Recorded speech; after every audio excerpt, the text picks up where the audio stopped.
Sarap. Hi guys, kain tayo. So, ang ulam. Hi guys, so kain tayo. Ang food natin for today ay takoyaki. 30 pieces na takoyaki guys. Pero hindi natin ubusin lahat yan. Grabe ka naman kung ganun. First bite. Thank you Lord sa food.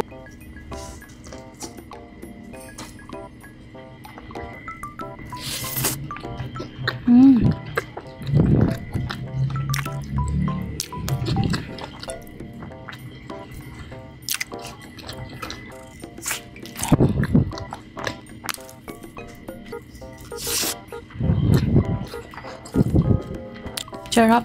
Kasama ko pala guys yung ate ko. Kaming dalawa ang nagde-date for today. Kasi, bakit bo? Ang sarap.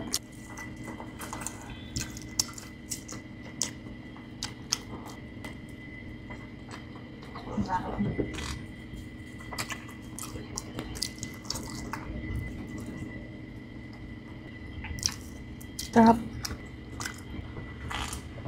So yun lang guys, pupunta pa kami kila mama after nito and titira namin sila. Thanks for watching. Bye!